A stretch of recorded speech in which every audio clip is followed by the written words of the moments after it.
பரலோக பிதாவே, நன்றி செலுத்துகிறோம்.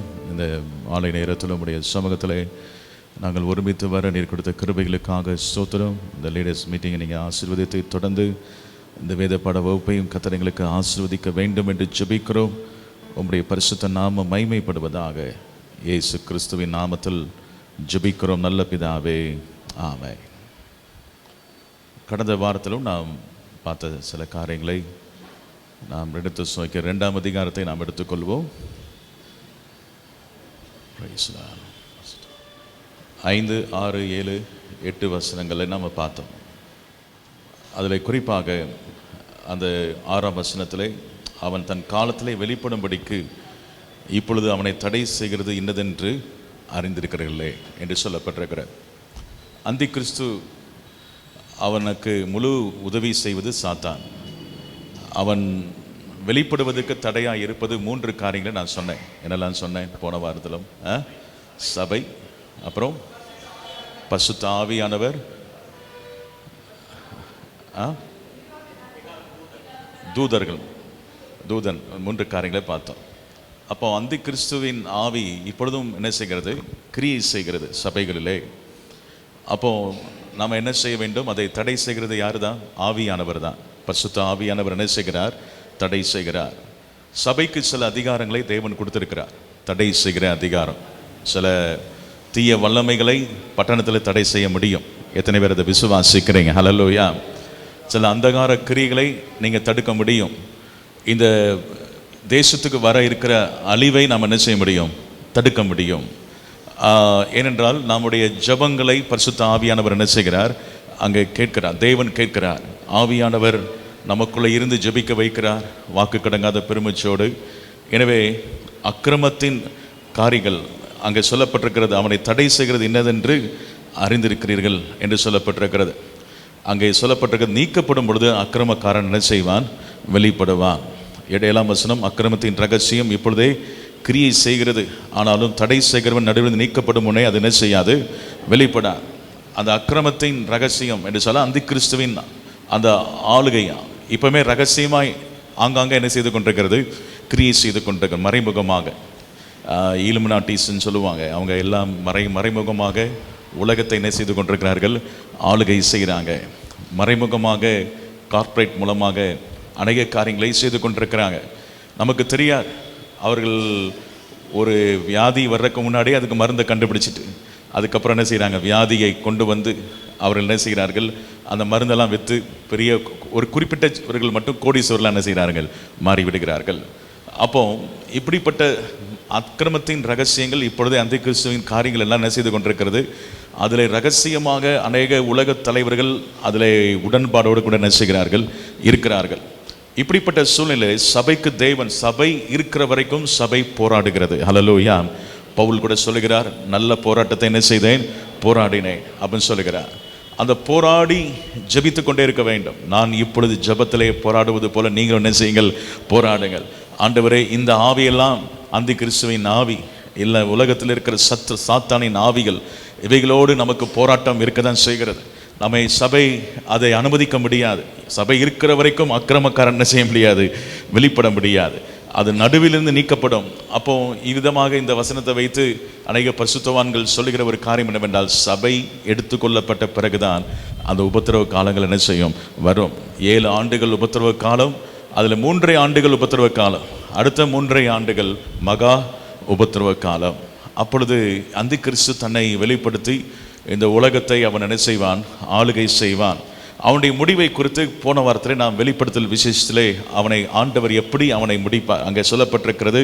அந்த வசனத்தில் 8ஆம் வசனம், நீக்கப்படும் பொழுது அந்த அக்கிரமக்காரன் என்ன செய்வான்? வெளிப்படுவான். அவனை கர்த்தர் தம்முடைய வாயின் சுவாசத்தினாலே அழித்து தம்முடைய வருகையின் பிரச்சனத்தினால் என்ன செய்வார்? நாசம் பண்ணுவார். அவரோடு கூட ராஜாதி ராஜாவாக கத்தாதி கத்தாராக அவர் ஒரு வெள்ளையின் குதிரையின் மேல் என்ன செய்வார்? ஏறி யுத்தம் பண்ண வருவார். அவருக்கு பின்பதாக நாமும் என்ன செய்வோம்? வருவோம் என்பதை நாம் போன வாரத்தில் நாம் என்ன செய்தோம்? இதை பார்த்தோம். எத்தனை பேருக்கு ஞாபகம் இருக்கிறது? கரங்களை வைத்து அதுக்கு ஞாபகம் இருக்கிறவங்க அல்லேலூயா சொல்லுவோமா? சரி. ஏன்னா நிறைய வசனத்தை கேட்குறீங்க. இருதயத்திலிருந்து சாத்தான் வசனத்தை என்ன செஞ்சிடறான்? எடுத்துகிட்டு போயிடுறான். ஆனால் இருதயத்துக்குள்ளே அந்த வசனத்தை காத்து கொள்ளும் பொழுது அது 30, 60, 100 என்ன செய்யும்? பலன் கொடுக்கும். அங்கே சொல்லப்பட்டிருக்கிறது 19ஆம் அதிகாரத்திலே அந்த வசனத்தை நீங்கள் வாசிக்கும் பொழுது, பரலோகத்தில் இருக்கிற சேனைகள் 14ஆம் வசனம், வெண்மையும் சுத்தமான வெள்ளிய வஸ்திரங்களை தரித்தவர்களாய் வெள்ளை குதிரை மேல் ஏறி அவருக்கு என்ன செய்தார்கள், பின் சென்றார்கள். பிரஜாதிகளை வெட்டும்படி அவருடைய வாயிலிருந்து கூர்மையான பட்டயம் வெளிப்படுகிறது. இரும்பு கோலால் அவர்களை அரசாளுவார். அவர் சர்வ வல்லமில்ல தேவனுடைய உக்கிரகோபமாகிய மதுவுல ஆலையை மிதிக்கிறார். ராஜாதி ராஜா கத்தாதி கத்தர் என்னும் நாமம் அவருடைய வஸ்திரத்தின் மேலும் அவர் தொடையின் மேலும் எழுதப்பட்டிருந்தது. இப்போ அவனுடைய முடிவை நீங்கள் குறித்து 20ஆம் வசனத்தில் சொல்லப்பட்டிருக்கிறது. அப்பொழுது மிருகம் பிடிக்கப்பட்டது. மிருகத்தின் முன்பாக செய்த அற்புதங்களால் அதன் முத்திரையை தரித்தவர்களையும் அதன் சொரூபத்தை வணங்குவலமாகிய மோசம் பக்கத்துகிற கள்ளத்தீர்க்கதரிசியும் பிடிக்கப்பட்டான். இருவரும் கந்தகம் எரிகிற அக்னி கடலை உயிரோடு தள்ளப்பட்டார்கள். எப்படி பிதா குமாரன் பரிசுத்தாவின் திருத்தம் இருக்குதோ அதே போல சாத்தானும் திருத்தம் வச்சிருக்கிறான். 3 சாத்தான், அப்புறம் அந்தி கிறிஸ்து, அப்புறம் கள்ளத்தீர்க்கதரிசி. இந்த 3 திருத்துவங்களும் சேர்ந்து அது செயல்பட்டு இந்த உலகத்தை வஞ்சிக்கிறதை நாம் பார்க்கிறோம். ஆனால் இவர்களுக்கு 2ம் பிடிப்பட்டு அக்னி கடல் என்ன செய்யப்பட்டது, தள்ளப்பட்டது. ஒரு நாள் சாத்தானும் அக்னி கடல் என்ன செய்யப்படுவான், தள்ளப்படுவான். அங்கே அக்னி கடல் நமக்காக உண்டாக்கப்பட்டதல்ல, இது யாருக்காக உண்டாக்கப்பட்டது, சாத்தானுக்காக உண்டாக்கப்பட்டது. ஆனால் துன்மார்க்கர் அதில் என்ன செய்கிறார்கள், அதில் பங்கடைகிறார்கள். ஆனால் தேவன் நம்மை அந்த கோபாக்கனிலிருந்து நம்மை ரட்சித்திருக்கிறார். ஆமென் சொல்லுவோமா? அப்போ இந்த நாட்களிலும் கூட இந்த வேத வசனத்தை நான் பார்க்கும் பொழுது, மற்றவர்கள் குதிரை மேல் ஏறியவருடைய வாயிலிருந்து புறப்படுகிற பட்டயத்தால் கொல்லப்பட்டார்கள். இப்போ இந்த அந்தி கிறிஸ்து வஞ்சித்து யுத்தத்துக்கு ஆட்களை கூட்டி கொண்டு வருவாங்க. அதுதான் அர்மகதோன் யுத்தம் என்று சொல்கிறாங்க. அந்த யுத்தத்தில் என்ன நடக்கும் என்று சொன்னால், அந்த அந்தி கிறிஸ்து அவன் கூட்டிகிட்டு வருவான். அப்போது அவங்க எல்லாம் என்ன இப்போவே சொல்கிறாங்க, இப்போ நீங்கள் கேட்டதான் தெரியும், வேற்று கிரகத்திலேருந்து என்ன செய்கிறாங்க, யுத்தம் பண்ண வர போகிறாங்கன்னு சொல்லி இப்போ சொல்லிட்டு இருக்காங்க. பார்த்துருக்கீங்களா? வேற்று கிரக வாசிகள்லாம் வர போகிறாங்க அப்படின்னு சொல்லி. அதற்காக சைனா ஒரு பெரிய ரோடு போட்டுட்ருக்கு. இது வரைக்கும் பெரிய ரோடு போடுது. ஏன்னா இராணுவங்கள் கிட்டத்தட்ட 20 கோடி இராணுவங்கள் அங்கே சேர்ப்பதற்கு அவங்க என்ன செய்கிறாங்க, பயங்கரமான திட்டங்களை என்ன செய்கிறார்கள், போட்டு செயல்பட்டு கொண்டிருக்கிறாங்க. அப்போது இந்த வேதத்தில் இருக்கிற ஒவ்வொரு வசனங்களும் என்ன செய்து கொண்டிருக்கிறது, நிறைவேறி கொண்டிருக்கிறது. இப்படிப்பட்ட காலத்தில் என்ன நடக்கும் என்றால், ஆண்டவர் அங்கே நாம் அவரோடு கூட இருப்போம். எத்தனை பேர் அதை விசுவாசிக்கிறீங்க? ஆண்டவரோடு கூட. ஏன்னால் அவருக்கு பின் சென்றார்கள்.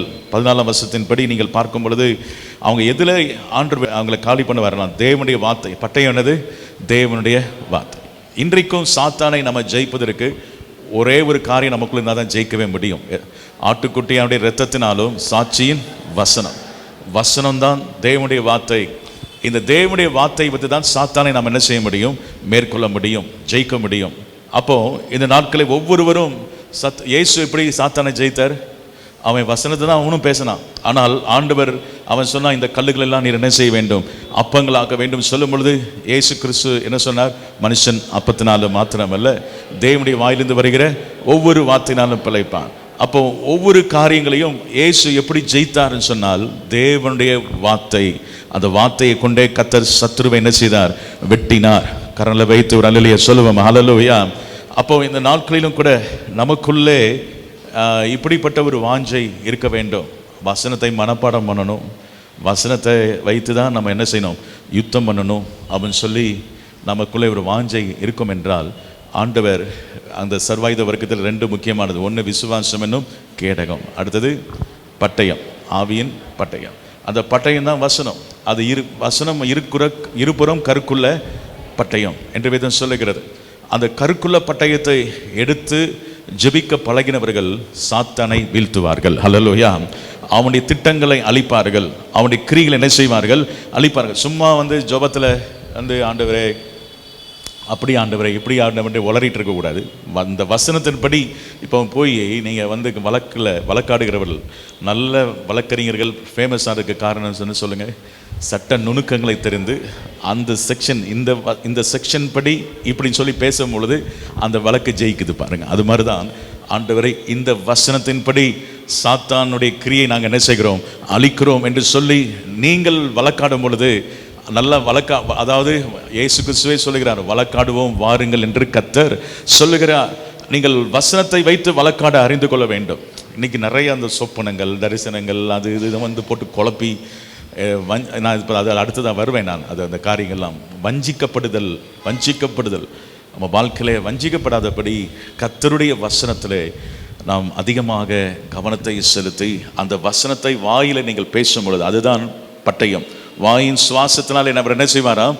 அவர் அங்கே அழிப்பார் என்று சொல்லப்பட்டிருக்கிறது. வாயிலிருந்து புறப்படுகிற பட்டயத்தால் கொல்லப்படுவார்கள். வாயிலிருந்து புறப்படுகிற அதான் எனது வாயிலிருந்து புறப்படுற பட்டயம் என்னது? தேவனுடைய வார்த்தை. வேதம் சொல்லுகிறது கடைசி நாட்களிலே அவருடைய வசனம் தான் நியாயம் தீர்க்கும். அதான் பட்டயம். கரங்களை வைத்து ஆமைன்னு சொல்லுவோமா? அந்த வசனத்துக்கு ஆண்டு சொல்லுகிறார், என் வசனத்துக்கு நடுங்குறவனை நான் என்ன செய்வேன்? நோக்கி பார்ப்பேன். நீங்க யாருக்கும் சிலர்லாம் பயப்படவே மாட்டாங்க பார்த்தீங்களா? கர்த்தருக்கு பயப்படுகிற பயம் இருக்காது. ஆனால் உங்களுக்கு வசனத்துக்கு பயப்படணும். கரங்களை வைத்து ஆமைன்னு சொல்லுவோமா? இந்த வசனம் இப்படி சொல்லுது, நான் செய்ய மாட்டேன். இப்போ சில நேரத்தில் நமக்கு எந்த டிசிஷன் எடுத்தாலும் சரி, நீங்கள் அவங்க சொன்னாங்க இவங்க சொல்லிட்டாங்கன்னு சொல்லி டிசிஷன் எடுக்கக்கூடாது. வசனம் என்ன சொல்லுகிறது என்பதை என்ன செய்யணும்? ஆராய்ந்து பார்த்து அதை வைத்து உங்கள் குடும்ப காரியமாக இருக்கலாம், உங்களுடைய தனிப்பட்ட காரியமாக இருக்கலாம், அதை வசனத்தை வைத்து என்ன செய்யணும்? முடிவு எடுப்பது நல்லது. கரங்களை வைத்து ஆமைன்னு சொல்லுவோமா? அப்படி எடுத்தால் தேவ சித்தத்தின் மையத்தில் நீங்கள் என்ன செய்வீர்கள்? காக்கப்படுவீங்க. இல்லைன்னா அவங்க அந்த ஊழியக்காரர் அப்படி செஞ்சார், இந்த சர்ச்சிலெல்லாம் அப்படி செஞ்சாங்க, இவர்கள் அப்படி செஞ்சார்கள் என்பது நமக்கு முக்கியம் இல்லை. ஆண்டுடைய வார்த்தை என்ன சொல்கிறது தான் முக்கியம். ஹல்லேலூயா. ஃபைனல் அத்தாரிட்டி எதுக்கு இருக்கிறது என்றால் தேவனுடைய வசனம். இதை ஒன்றையும் கூட்டவும் முடியாது, என்ன செய்ய முடியாது, குறைக்க முடியாது. அந்த தேவ வசனத்தை நன்றாக உள்வாங்கி அதை நம்ம என்ன செய்ய வேண்டும் என்றால் வாயிலே அங்கே பேசும் பொழுது அது அற்புதங்கள் அடையாளங்களை கர்த்தர் என்ன செய்கிறார்.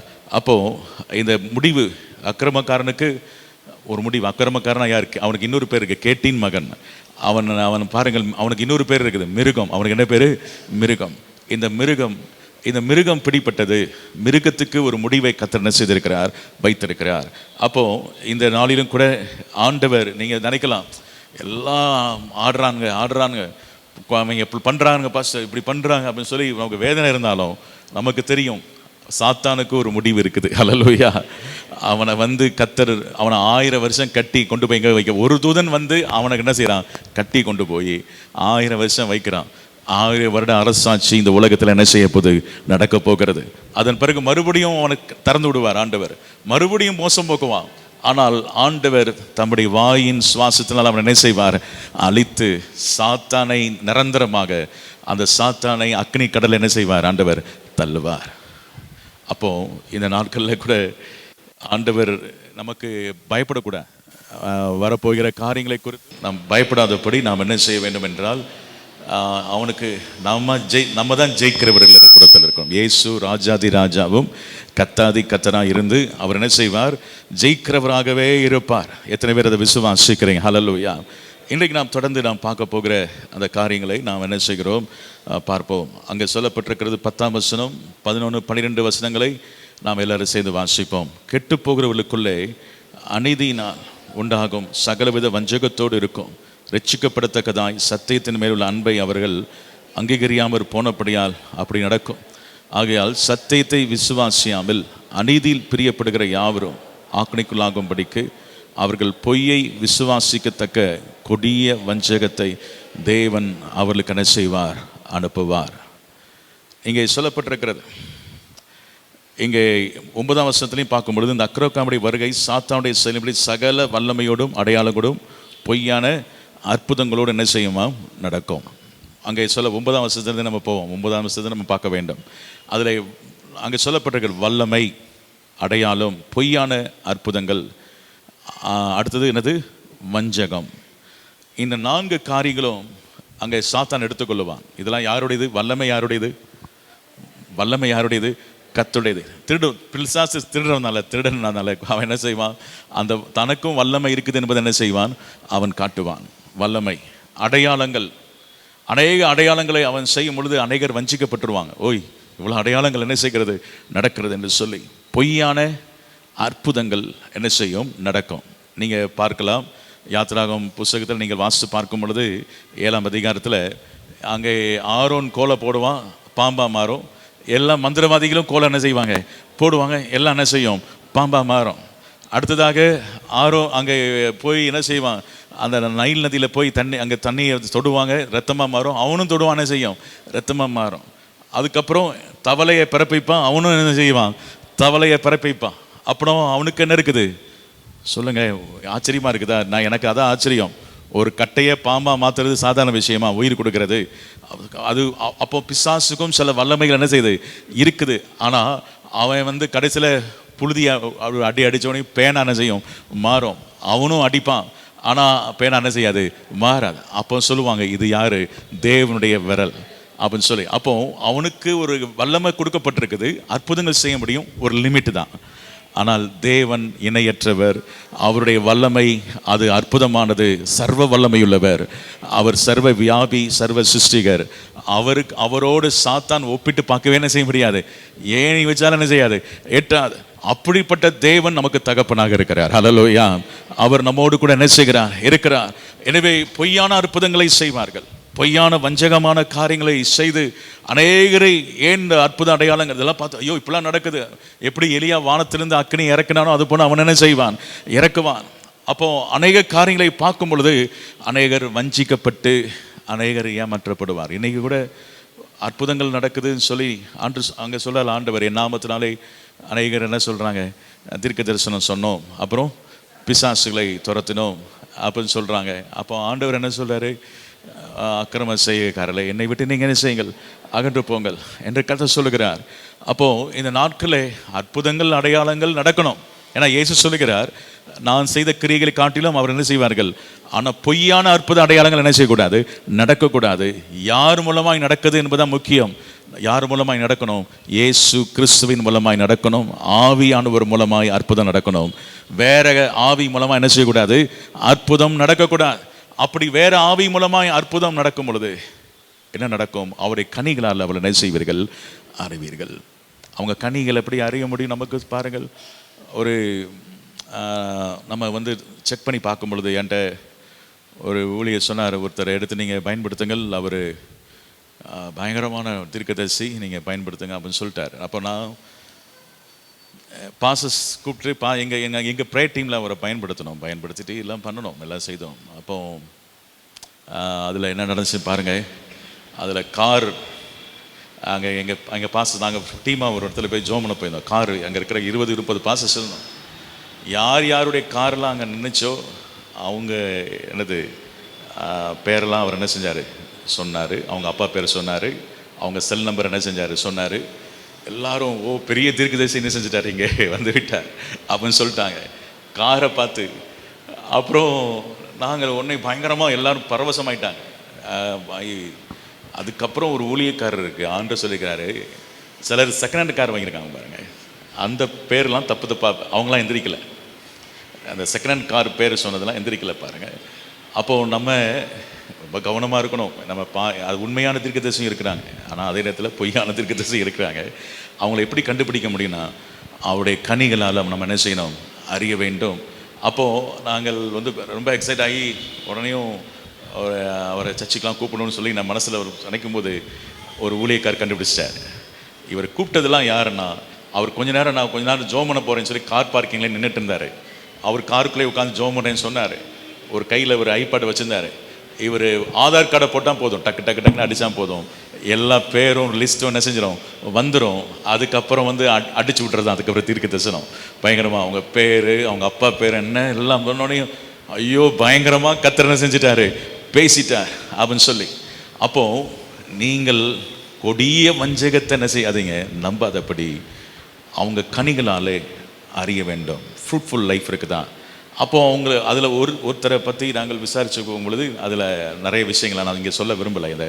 அப்போது ஒரு ஆண்டு கண்டுபிடிக்க சொல்லார். கனிகள்லாம் என்னதுன்னா, அவர்களுடைய கனிகளால் எப்படி அறிய முடியும் என்று சொன்னால், அவரிடத்துல அன்பு இருக்கும், அவருடைய மனத்தாழ்மை இருக்கும். இயேசு சொல்கிறார், நான் சாந்தமும் மனத்தாழ்மையுமா இருக்கிறேன்னு சொல்லுவார். அதுபோல் அவர்கள் பிறரை மன்னிப்பார்கள். அது மாத்திரமல்ல, அவர்கள் ஆண்டுடைய கட்டளை என்ன செய்வார்கள், நிறைவேற்றுவார்கள். அவர்கள் தங்களை வெளிப்படுத்துவதை விட அவர்கள் ஆண்டவரை மகிமை என்ன செய்வார்கள், படுத்துவார்கள். அப்போ அவர்கள் ஆத்தும ஆதாயம் என்ன செய்வார்கள், செய்வார்கள். இதெல்லாம் கனிகள். இந்த கனிகளால் தான் அறிய முடியும். அவங்க சில தீர்க்கதரிசனம் சொல்லுவாங்க, ஆனால் ஒரு ஆத்மா ஆதாயம் பண்ண மாட்டாங்க. ஒரு பயங்கரமாக அப்படி நடக்கும் தேசத்தில், அப்படி வரப்போகிறது, இப்படி வர ஒரு ஆத்மா அவங்களால என்ன செய்யாது, ரசிக்கப்படாது. இருக்கிற ஆத்மா சர்ச்சை விட்டு 10 போக தான் செய்து வெளியே, ஆனால் உள்ள என்ன செய்ய மாட்டேங்குது, வரமாட்டேங்குது. அப்போது நம்மளுடைய வாழ்க்கையிலே ஒரு கனிகள் என்னன்னா அவங்க மூலமாக சோல் வின்னிங் நடக்கும். கரங்களை வைத்து ஆமைன்னு சொல்லுவேம்மா.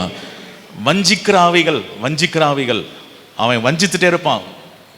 ஒரு சபைக்கு உண்மையாக இருக்க மாட்டான், ஒரு இடத்துல அடங்கி இருக்க மாட்டான், ஒரு காரியங்களை செய்ய மாட்டான். ஆனால் அவன் வந்து நான் அப்படி இப்படின்னு சொல்லுவான். நிறைய வஞ்சிக்கிற ஆவிகள் கிரியை செய்யும். ஆனால் எதனால் அறியும் என்றால் அவங்களுடைய மனத்தாழ்மையின், அவங்க கர்த்தருடைய வசனத்துக்கு என்ன செய்வாங்க, பிரதான கட்டளை என்றால் நீங்கள் புறப்பட்டு போய் சகல ஜாதிகள் என்ன செய்வாங்க, வீட்டில் சும்மா உட்கார மாட்டான். அவன் எந்திரிச்சு போய் ஊழியம் செய்ய போவான். ஏனென்றால் அவனால சும்மா இருக்க முடியாது. ஏனென்றால் ஆத்தும பாரம் அவனுக்குள்ள என்ன செய்யும், இருக்கும். ஆத்துமாக்களுக்காக அழுது கண்ணீரோடு என்ன செய்வான், ஜெபமிடுவான். அவருடைய கனிகளால் என்ன செய்ய முடியும், அறிய முடியும். கரங்களை வைத்து ஆமைன்னு சொல்லுவேம்மா. அப்போ கொடிய வஞ்சகத்தை, இங்க என்ன ஒரு பெரிய வேதனைனா, இந்த கொடிய வஞ்சகத்தை கர்த்தரே என்ன செய்யறாரா, அனுப்புறேன். அதான் பயங்கரமான வேதனை. ஏன் அனுப்புறாருன்னா அவருக்கு எதுல கோபம் வருது பாருங்க. அங்க சொல்லப்பட்டிருக்கிறது, இவங்க பொய்யான அங்கே வல்லமை அற்புதங்கள் நல்லா நடக்கும், கெட்டு போகிறவர்களுக்கு சகல அநீதினால் உண்டாகும், சகலவித வஞ்சகத்தோடு இருக்கும். இந்த ரட்சிக்கப்படுறதுக்கு தான் சத்தியத்தின் மேலுள்ள அன்பை அவர்கள் அங்கீகரியா. சத்தியத்தின் மேல அவங்க அன்பு இருக்காதுங்க, சத்தியத்தின் மேல இருக்காது, பொய்யான காரியங்கள். சத்தியம் அங்கே சொல்லப்பட்டு பாருங்கள், அவங்க சத்தியத்தை விசுவாசியாமல் அநீதியில் பிரியப்படுகிற யாவருக்கும் ஆக்கினைக்குள்ளாகும்படி அவர்கள் பொய்யை விசுவாசிக்கத்தக்க கொடிய வஞ்சகத்தை தேவன் அவர்களுக்குள்ள என்ன செய்வாராம். ஏன் அனுப்புறாருன்னா அவர்கள் சத்தியத்தை விட பொய்யை அதிகமாக என்ன செய்கிறார்கள், விரும்புகிறார்கள். சத்தியம்னா என்ன தெரியுமா, சத்தியம் இயேசுதான் சத்தியம். பிலாத்து கேட்கிறார், சத்தியமாவது என்ன, சத்தியம் முன்னாடி நிற்கிறாரு, எப்படிதான் சத்தியம் அவனுக்கு என்ன செய்யல தெரியல. அப்போ இந்த சத்தியத்தை அவர்களால் என்ன செய்ய முடியவில்லை, விசுவாசிக்க முடியவில்லை. இன்னைக்கு ஒரு மாய்மாலமான ஒரு கிறிஸ்தவ வாழ்க்கை போய் கொண்டிருக்கிறது. சத்தியம்னா என்ன தெரியுமா, இயேசுதான் என்னது சத்தியம். இயேசு நானே வழியும் சத்தியமும் ஜீவனுமா இருக்கிறேன். இயேசு இந்த உலகத்தில் எப்படி வாழ்ந்தாரோ அது போல நாமும் என்ன செய்யணும், வாழ வேண்டும். அவர் சாந்தமும் மனத்தாழ்மையுமா இருந்தார். இயேசு கிறிஸ்து அவர் இருட்டோடு எழுந்து போய் என்ன செய்தார், ஜெபித்தார். அவர் கிராமமாய் நடந்து என்ன செய்தார், ஊழியம் செய்தார். அவர் என்ன செய்தார், கடைசி வரையும் தன் பரிசுத்தத்தை என்ன செய்தார், காத்துக்கொண்டார். அப்போ அவர் பிதா சொன்னதெல்லாம் என்ன செய்தார், செய்து முடித்தார், தேவ சித்தத்தை செய்தார். அப்போ இதுதான் இயேசுதான் சத்தியம். அவருடைய வாழ்க்கையே சத்தியமா இருந்தது. ஏனென்றால் தாமாக ஒன்றும் அவர் என்ன செய்யவில்லை. பிதா என்ன சொன்னாரோ அதை தான் அவர் என்ன செய்தார். அப்போ இந்த கொடிய வஞ்சகம் அனுப்பப்படுவதற்கு காரணம் என்ன, சத்தியத்தை அவங்க நேசிக்கல, சத்தியத்தின் மேல அவங்க என்ன செய்யல, அன்பு வைக்கல. இப்போ உண்மையா சத்தியத்தை பேசலாம். ஒருத்தர் சொன்னார், நீங்க சத்தியத்தை பேசுனீங்கன்னா சபைக்கு கூட்டம் என்ன செய்யாது, வராது. அதனால எப்படி பேசணும்னா வாரம் வாரம் இந்த உங்கள் உணர்ச்சியை தூண்டுற மாதிரி பேசுறதுலாம் இருக்கு. எப்படின்னா, ஆண்டவர் இந்த ஆண்டு உங்களுக்கு 2 வீடு கொடுக்க போகிறார், ஆண்டவர் இந்த ஆண்டு உங்களை என்ன செய்வார், ஒரு பெரிய இடத்துல கொண்டு போய் என்ன செய்ய போகிறார், வைக்க போகிறார், அப்படி செய்ய போகிறவனே உங்கள் உணர்ச்சிகளாக என்ன செஞ்சிடும், தூண்டி பாஸ்டர் அன்னைக்கு சூப்பரான மெசேஜ் என்ன செஞ்சார், கொடுத்தார் அப்படின்னு சொல்லி, சிஸ்டர் பார்த்தீங்களா ஆண்டவர் என் கண்ணீரை என்ன செய்தார் கண்டு அப்படியே பேசினார் அப்படின்னு சொல்லுவாங்க. ஆனால் சத்தியம்னா என்ன தெரியுமா, யோவான் ஸ்நானகன் தான் சத்தியமாக பேசுகிறான். அவன் என்னதுமா சொன்னான், ஒரு 2 மனைவி வச்சிருக்கிறவனை பார்த்து சொன்னான், நீ வந்து முதலாவது உன் சகோதரன் மனைவியோடு இருப்பது என்னது தப்புன்னு கொண்டு போய் ஜெயில தூக்கி போட்டான். சத்தியத்தை பேசினா ஜெயிலுக்கு தூக்கி போட்டுருவாங்க நம்மளை. அப்போ சத்தியத்தை ஜனங்கள் என்ன செய்யல, நேசிக்கல. ஏதாவது சத்தியத்தை நேசிதான் நினைக்கிறீங்க, நேசிக்காதனால தான் அவன் ஜெயில தூக்கி போட்டான் அவன். அப்போ இன்னைக்கு சத்தியத்தை பேசுகிற ஊழியர்களை நாம் என்ன செய்வோம், வெறுத்துருவோம். நம்ம வந்து வேண்டாம், நம்ம காதுக்கு இனிய செவிக்கு இனிய மாதிரி அப்படியே குளிர நம்மளை மோட்டிவேட் பண்ணி பேசுகிறோம். இந்த ஆண்டு கர்த்தர் உங்களை பெரிய பணக்காரனாக போகிறாருன்னு எல்லாத்துக்கும் ஒரு சந்தோஷமாக பெரிய உங்களை அப்படி செய்ய போகிறார் அப்படி சொல்லி நம்ம பேசும்போது அது அனைவருக்கு காதுக்கு எப்படி இருக்கிறது, இனிமையாக இருக்கும். ஆனால் என்ன செய்ய வேண்டும் என்றால், இந்த சத்தியம் அந்த நாட்களிலே அப்போஸ்தலனாகிய பவுல் சொல்லுகிறார், நீங்கள் பார்க்கும் பொழுது தேவன் ஏன் இதெல்லாம் அனுமதிக்கிறாருன்னா, ஒரு பெரிய கெட்டு போகிற கூட்டம் இந்த உலகத்தில் என்னது இருக்கிறது. 2:10 நீங்கள் வாசிக்கும் பொழுது, கெட்டு போர்களுக்குள்ளே அநீதினால் அப்போ கெட்டு போகிற ஒரு கூட்டம் இருக்குது. வஞ்சிக்க 2 கூட்டம் சபையில் இருப்பாங்க. ஒன்று ராஜ்யத்தின் புத்திரர், இன்னொன்று யார்? கலைகள். இது 2மே இருக்கும். அப்போது நீங்கள் ஜோம் ஒன்றும், ஆண்டவர் நான் கலைகளாக இருக்கக்கூடாது, அப்படி இருக்க வேண்டும், ராஜ்யத்தின் புத்திரர் நான் இருக்க எனக்கு என்ன செய்யும், உதவி செய்யும் என்று நாம் ஜெபிக்கணும். அப்போது இந்த ராஜ்யத்தின் புத்திரர் எந்த உபதேசத்தை விரும்புவாங்கன்றதில் இருக்குது. வாசிங்கள் 1 கொரிந்தியர் 1:18 வாசிங்கள். 1 கொரிந்தியர் 1:18 நீங்கள் வாசிங்கள். சிலுவையை பற்றி உபதேசம் கெட்டு போறவர்களுக்கு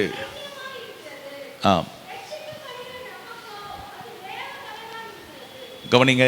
ஃபர்ஸ்ட் நீங்க அவங்களை எப்படி கண்டுபிடிக்கலாம்னா, சிலுவை பற்றி உபதேசம் கெட்டு போறவர்களுக்கு எப்படி இருக்குமா? பைத்தியம். சிலுவையின் உபதேசம்னா என்ன தெரியுமா? சிலுவையின் உபதேசம்னா என்னன்னு தெரியுமா? கிறிஸ்துவுக்குரியவர்கள் தங்கள் ஆசைகளையும் இச்சைகளையும் என்ன செய்வார்கள்? இது அவங்களுக்கு பிடிக்காது. அவங்க தங்களுடைய மனசும் விருப்பத்தை தான் செய்துட்டு அதை ஜோம் பண்ணிட்டு அப்படின்னு சொல்லி பெருமை பாராட்டிட்டு இருப்பாங்க. கர்த்தர் எங்களை ஆசீர்வதிச்சா. ஒருத்தர் சொன்னார் என்கிட்ட, போன வருஷம் இந்த கார் வச்சுருந்தேன், இந்த வருஷம் இந்த கார் வச்சிருக்கிறேன், ஆண்டவர் ஆசீர்வதிச்சிருக்கிறார் பாருங்கள், அப்படி. அதுதான் அவங்களுக்கு பெருசாக தெரியும். ஆனால் சிலுவையின் உபதேசம் என்பது நம்முடைய ஆசை இச்சைகள் என்னது? சிலுவிலை அறைவது. உம்முடைய சித்தம் ஆண்டவரே, உம்முடைய விருப்பம். நீர் விரும்பாத ஒன்றும் நான் என்ன செய்ய மாட்டேன், வாங்க மாட்டேன். நீர் விரும்பாத ஒன்றும் என் வாழ்க்கையில் என்ன செய்யக்கூடாது, வரக்கூடாது. என்னுடைய ஆசை இச்சைகளை சிலுவிலை அறைகிற. அப்போ கிறிஸ்துவனுடையவர்கள் அவரோடு கூட சிலுவையில் அறையப்பட்டவர்கள். ஆனால் பவுல் சொல்லுகிறான், நான் அவரோடு கூட சிலுவையில் என்ன செய்யப்பட்டேன், அறையப்பட்டிருக்கிறேன். அப்போ நான் என்னன்னா, இனி நான் அல்ல, கிறிஸ்துவே என்னில் என்ன செய்திருக்கிறார், பிழைத்திருக்கிறார். அப்போ கிறிஸ்தவர்கள் உண்மையானவர்கள் என்ன செய்வார்கள் என்றால், தங்கள் ஆசைகளையும் இச்சைகளையும் என்ன செய்வார்கள், சிலுவையில் அறைந்து தேவனுக்கு பிரியமானது என்ன அதை செய்வதற்கு தங்கள் வாழ்க்கை என்ன செய்வார்கள், அர்ப்பணிப்பார். இந்த சிலுவையின் உபதேசம் கெட்டு பொருளுக்கு எப்படி இருக்குமா? பைத்தியமா இருக்கும். அது என்னப்பா அது அப்படின்னு சொல்லி சிரிப்பார்கள்.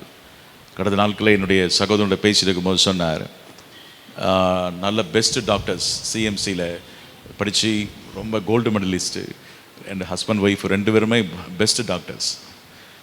அவங்க ஒரிசாவில் ஒரு இடத்துக்கு போயிருந்த பொழுது அங்கே ஒரு கிராமம், அந்த கிராமத்தில் போனால் அந்த ஒரு குறிப்பிட்ட இன ஜனங்கள் எல்லாம் படித்து ஸ்கூல் இருக்குது, அவங்க படிச்சிருக்கிறாங்க.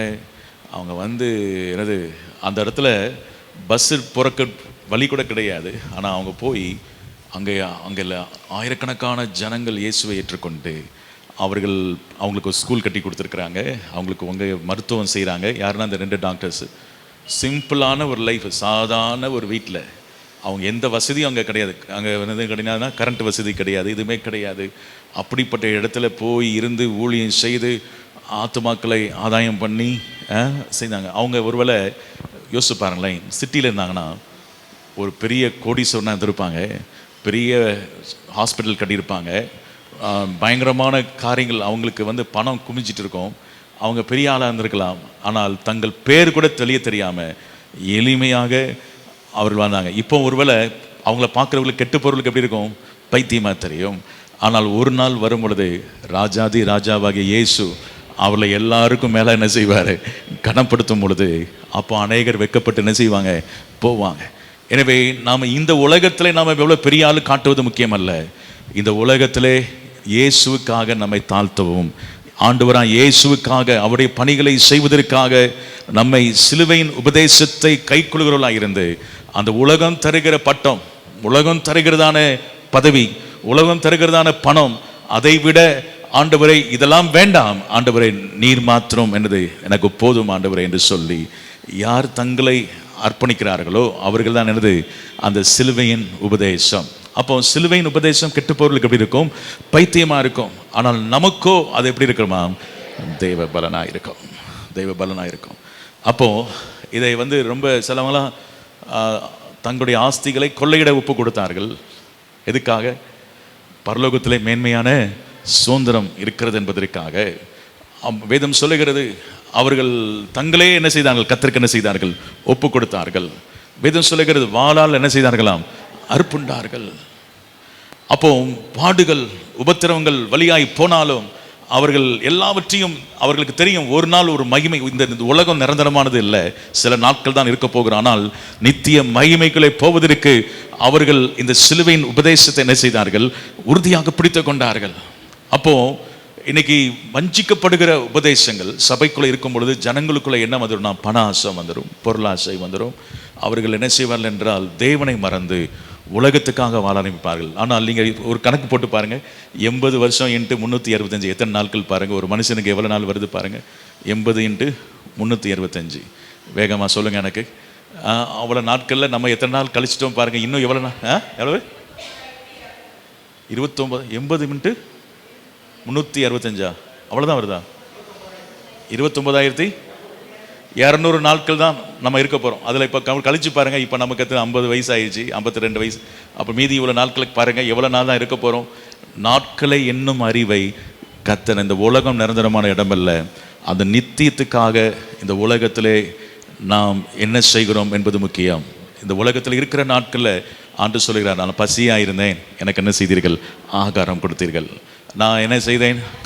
வியாதியாக இருந்தேன், என்னை பார்க்க வந்தீர்கள். அப்புறம் காவலிலே இருந்தேன், அப்போ இப்படி தான் பாருங்கள், வஸ்திரம் இல்லாத இருந்தேன், வஸ்திரம் கொடுத்தீர்கள்.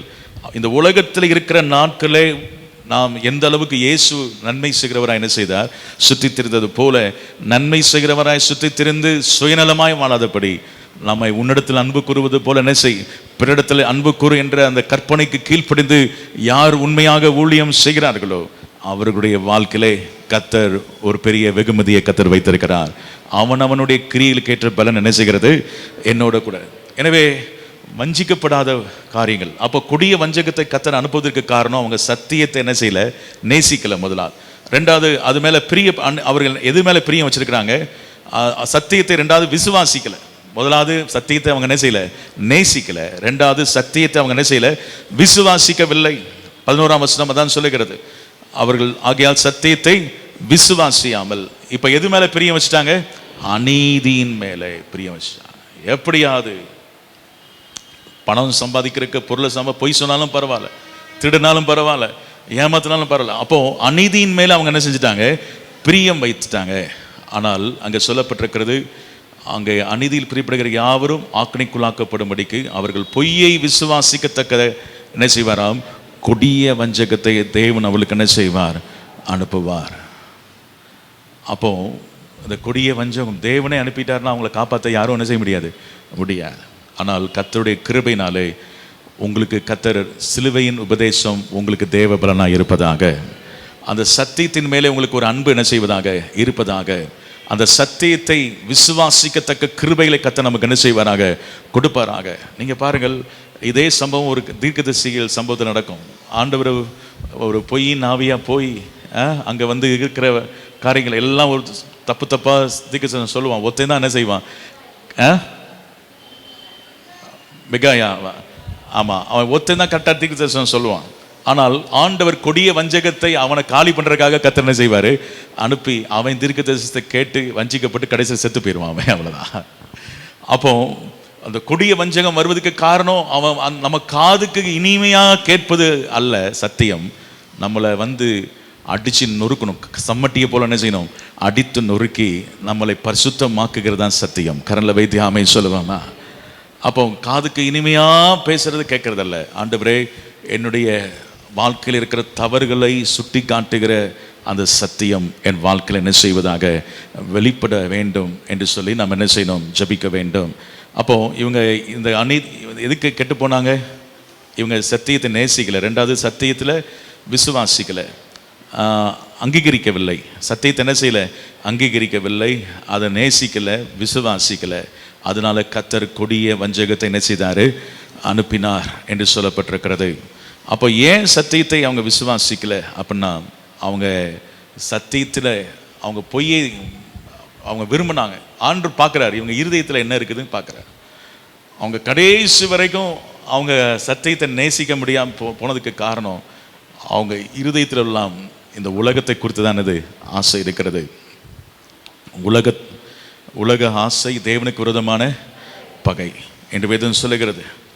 அப்போ இப்படி இருதயத்தில் தொடர்ந்து இருந்தால் கர்த்தர் என்ன பண்ணுறாருன்னா, அங்கே சொல்லப்படுகிற யோவான் 8ஆம் அதிகாரம் 44-45 வசனங்களை வேகமாய் வாசிங்கள். யோவான் 8ஆம் அதிகாரம் 44-45 வசனங்களை வாசிங்கள்.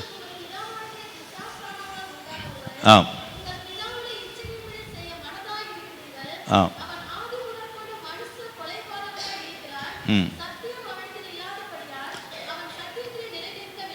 சத்தியத்தில் நிலைநிற்கவில்லை. ஆ ம்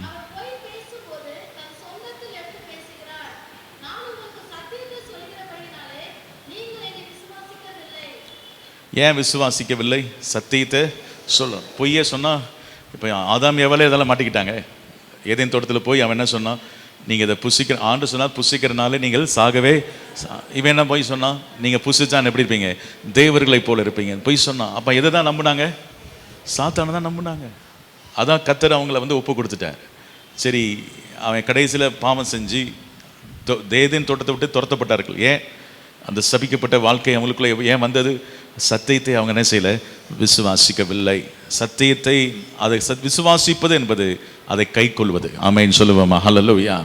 அந்த சத்தியத்தை விசுவாசித்து அதை கை கொள்ளக்கூடிய கிருபைகளை நமக்கு தருவாராக. எனவே இந்த கடைசி நாட்களில் கொடிய வஞ்சகம் வரும் பொழுது தப்ப வேண்டும் என்றால் ரொம்ப தாழ்த்தி தெய்வ சமூகத்தை ஜெபம் பண்ணுங்கள். சத்தியத்தை எனக்கு போதியும் ஆண்டவரே. சத்தியத்தை போதிக்கிறது யார் தெரியுமா உங்களுக்கு? நமக்குள்ள இருக்கிற ஆவியானவர் தான். அவர் சகல சத்தியத்தை உங்களுக்கு என்ன செய்வார்? போதிப்பார். அப்போ நீங்கள் ஆண்டோட மனத்தாழ்மையோடு கேட்கணும், ஆண்டவரே வஞ்சிக்கிற ஆவி அல்ல ஆண்டவரே, பரிசுத்த ஆவியானவர். பரிசுத்த ஆவி உங்களுக்குள்ள இருப்பாருன்னா அவர் தேவனுடைய பிள்ளை என்று உங்களை குறித்து சாட்சி கொடுப்பார். ஹல்லேலூயா. அந்த பரிசுத்த ஆவியானவர் சகல சத்தியத்தையும் இது தவறு என்பதை கண்டுபிடிக்க நீங்கள் ஆவியை பகுத்தறிஞ்சிருவீங்க. அவங்களுடைய காரியங்களை பார்த்து ஈஸியாக இது அல்ல வழி அல்ல ஆண்டவரே, இதுதான் வழி என்று ஆண்டவர் உங்களுக்கு கர்த்தர் திட்டம் தெளிவாக என்ன செய்வார்? போதிப்பார். நம்ம சர்ச்சில் கூட ஒரு முறை ஒருத்தர் வந்து பிரசங்கம் பண்ண வரும்பொழுது முதல் நாளே பாஸ்டமாக ஆண்டு சொன்னாங்க, இது நாளைக்கு ஏதோ யாரை கூப்பிட்ருக்கீங்க அப்படின்னு கேட்டதாங்கண்ணா. ஸோ ஒரு பாஸ்டுடைய மருமகன், அதனால் பேச சொன்னேன் அப்படின்னு சொல்லி நானும் சொல்லிட்டேன். அப்போது அவர் அந்த பாஸ்டு எனக்கு எங்கள் அப்பாவுக்கு அம்மாவுக்கு ரொம்ப பிரியமான பாஸ்டு. அப்போது நான் அவர் மருமகனே சரி நல்லா பேசுவார் அப்படின்னு சொல்லி நானும் கூப்பிட்டுட்டேன். ஆனால் அவர் பேசிட்டு முதல் நாளே கர்த்தர் அவரை வேற ஒரு ஆவி அவர் கூட நிற்கிறத ஆண்டு என்ன செஞ்சிட்டாரு? பாஸ்டமாக்கு காமிச்சிட்டாரு. அவங்க வந்து சொன்னாங்க, ஏதோ தப்பு பண்ணுறீங்க, நீங்கள் யாரோ கூப்பிட்ருக்கீங்க, ஸ்டேஜில் நின்று பேசுறதுக்கு யாரோ அனுமதிச்சிட்டிங்க அப்படின்னு சொல்லிட்டே இருந்தான். ஆனால் கரெக்டாக வந்து பேசும்போது சொல்லிட்டாரு, நம்மளாம் சாக மாட்டோம். எத்தனை பேர் கேட்டீங்க அந்த மெசேஜ்? சாக மாட்டோம் அப்படின்னு சொல்லி பேசினார். அந்த சாவாமை பற்றி பேசினார். மரணமே கிடையாது அப்படின்னு சொல்லி பேச ஆரம்பித்தார். உடனேயும் டக்குட்டு பிடிச்சி நாங்கள் சாப்பிட்ற இடத்துல கூட்டிகிட்டு போய், இதெல்லாம் தப்பான உபதேசம், இனிமேல் ஒரு காணிக்கையும் கையில் கொடுத்துட்டு நீங்கள் போயிட்டு வாங்கன்னு சொல்லி என்ன செஞ்சிட்டோம். அந்த காணிக்கை கொடுத்ததும் அவருக்காக கொடுக்கல, அந்த பாஸ்டுக்காக அவருக்காக கொடுத்தோம், அவருடைய இதுக்காக. அப்போ கொடிய வஞ்சகம் வருகிற நாட்களை நியமிக்க நம்ம எல்லாவற்றையும் நம்பாமல் ஜோமணி மிகுந்த மனத்தாழ்மையோடு கர்த்தாவே எங்கள் சபையில் சத்தியத்தை தவிர வேறு எதுவும் நினைச்சக்கூடாது, வரக்கூடாது என்று சொல்லி கவனமாக இருக்கணும். சத்தியத்தை அறியும் பொழுது சத்தியம் உங்களை என்ன செய்யும்? எதுலேருந்து விடுதலை ஆக்கும் தெரியுமா? இன்றைக்கி நிறைய பேர் சொல்கிறாங்க, பிசாசிலிருந்து மாத்திரம் இல்லை, பாவத்திலிருந்து உங்களை முழுமையாக விடுதலை ஆக்கும். உண்மையான சத்தியம் உங்களை பாவத்திலிருந்து என்ன செய்யும்? விடுதலை ஆக்கும். அப்போது அந்த பாவத்தை விடுதலை ஆக்குகிற சத்தியத்தை கர்த்தருடைய ஆவியானவர் நமக்குள்ளே கொண்டு வருவதற்கு நாம் என்ன செய்யணும்?